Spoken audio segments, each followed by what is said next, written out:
আসসালামু আলাইকুম। আমি এরকম স্টেজে দাঁড়িয়ে আজকে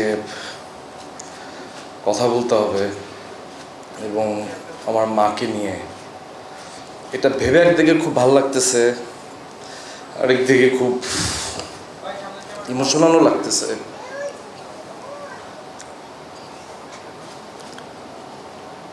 কারণ আমি ফিল করি যে আমি সারা জীবন আমার মারে খুব পেইন দিয়ে আসছি আসলে। কারণ আমার জন্য আমার মা আসলে অনেক লুকায় থাকতো আর কি সবার কাছ থেকে।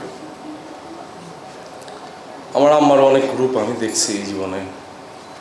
আমি যখন প্রথম গভর্নমেন্ট ল্যাবরেটরি হাই স্কুলে ভর্তি পরীক্ষা দিই, আমি 3000 স্টুডেন্টের মধ্যে মেধা তালিকায় তৃতীয় স্থান অধিকার করে আমি গভর্নমেন্ট ল্যাবরেটরি হাই স্কুলে ভর্তি হই। আমার ইচ্ছা ছিল আমি এখানে ভর্তি হই। সেই দিন আমি আম্মার আনন্দের রূপ দেখছিলাম। আবার আমি একই ছেলে যখন 2009 সালে সে গভর্নমেন্ট স্কুল থেকে এসএসসিতে ফেল করি, তখন আমি আমার মাকে ধসে পড়তে দেখছি আমার সামনে। আমার আম্মা তখন ব্রেন স্ট্রোক করছিলেন আমার এই নিউজটা শুনে, এবং প্রায় 5 বছর আম্মা প্যারালাইজ ছিলেন। আমার বাম হাত, বাম পা এবং আমার জিহ্বা প্যারালাইজ ছিল। কথা বলতে পারতো না আম্মা। আম্মার সাথে লিখে লিখে আমার কথা বলতে হতো। আত্মীয় স্বজন থেকে আম্মা পলায় থাকতো, এলাকাবাসী থেকে পলায় থাকতো। আমি যখন প্রথম চিন্তা করছি আমি ফিল্ম মেকার হব, আব্বা একটু টেনশন করতো যে ফিল্ম মেকার হবা এটা কি, মানে এটার ভবিষ্যৎ কি, এটাতে কত টাকা বেতন দেয়, কি করে। আমার বাবা ইঞ্জিনিয়ার ছিল, আমার বাবা এইসব নিয়ে খুব শঙ্কায় থাকতো। তো আমি ফিল্ম মেকার হব বলে যখন বাসা ছেড়ে দিই, আমি যখন ছবি আলি ঢুকি, তখন আমি আমার বাসায় তখন প্রত্যেক শুক্রবার পলায় পলায় আসতাম। আম্মা তখন বাসা থেকে বের হয়ে আমার 200 টাকা দিত।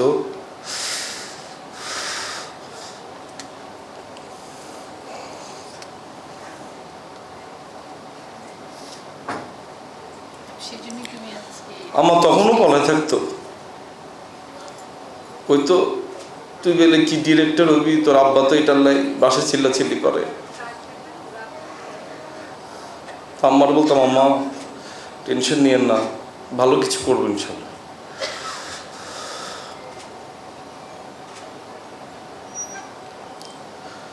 আজকেও আম্মা পলা থাকতে চেয়েছিল। সকালবেলা আমার জিজ্ঞেস করতেছে যে এত ক্যামেরা এখানে, কি আমি কি বলবো, আমার কি ইংলিশে কথা বলতে হইব, মানে আম্মা খুব টেনশন করতেছে সকাল থেকে।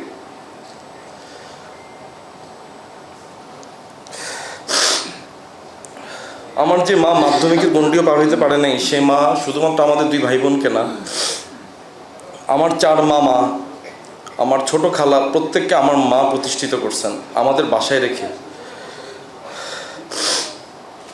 তো আজকে আমার মা এরকম সবার সামনে আসছেন, আজকে আম্মা লুকে থাকেন নেই, এটা ভেবেই খুব ভালো লাগতেছে। 2009 সালে সে গভর্নমেন্ট স্কুল থেকে এসএসসিতে ফেল করি, তখন আমি আমার মাকে ধসে পড়তে দেখছি আমার সামনে। আমার আম্মা তখন ব্রেন স্ট্রোক করছিলেন আমার এই নিউজটা শুনে,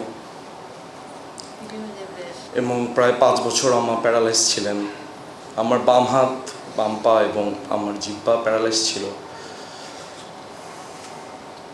কথা বলতে পারতো না আম্মা। আম্মার সাথে লিখে লিখে আমার কথা বলতে হতো। আত্মীয় স্বজন থেকে আম্মা পলায় থাকতো, এলাকাবাসী থেকে পলায় থাকতো।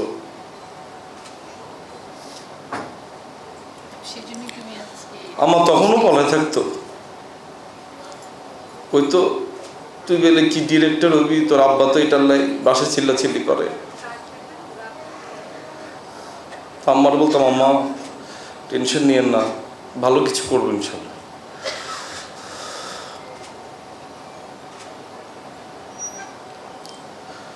আজকেও আম্মা পলা থাকতে চেয়েছিল। সকালবেলা আমার জিজ্ঞেস করতেছে যে এত ক্যামেরা এখানে, কি আমি কি বলবো,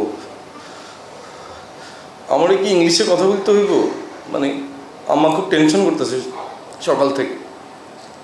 আমি খালি সবাইকে একটা কথা বলবো, শুধুমাত্র সাকসেসফুল মাই না, যারা অকৃতকার্য, পিছিয়ে পড়া, ফেল করছে জীবনে, লাইফে স্ট্রাগল করতেছে, কিছু করতে পারে নাই, তাদের মায়ের প্রতিও আমার সমবেদনা, তাদের মায়ের প্রতিও আমার সম্মান থাকবে। কারণ আমাদের সমাজটা এমন সমাজ যেখানে ফেল করলে বা সাকসেস না হইলে তাদেরকে অনেক ট্রমার ভিতর দিয়ে যাইতে হয়, যেটা আমি ফেস করছি, আমার মা ফেস করছে।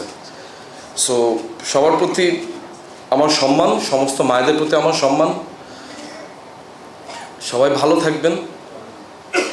আশিসদাকে অনেক ধন্যবাদ। মানে পৃথিবীর কেউ এভাবে চিন্তা করে নাই যে আমার মাকে কেউ সম্মানিত করবে। আশিসদা, আপনাকে অনেক ধন্যবাদ। ইউনিভার্সাল মেডিকেলকে ধন্যবাদ, আপনাদেরকে ধন্যবাদ, আপনারা যারা এটার সাথে সংশ্লিষ্ট আছেন। আমি মনে করি আমার মতো অনেক ছেলেরা আজকে খুব খুশি যে তাদের মায়েরা আজকে এখানে বসে আছেন এবং তাদের সন্তানরা বুঝতে পারতেছে তাদের ভিতর দিয়ে কতটা আনন্দ হচ্ছে।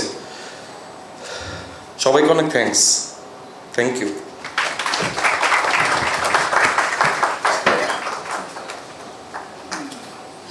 ধন্যবাদ জানাব পলাশকে। আসলে উনি কি বলেছেন, একজন অকৃতকার্য সন্তানকে আসলে টেনে তোলার একমাত্র ক্ষমতা রাখেন একজন মা, কাজে সে বড়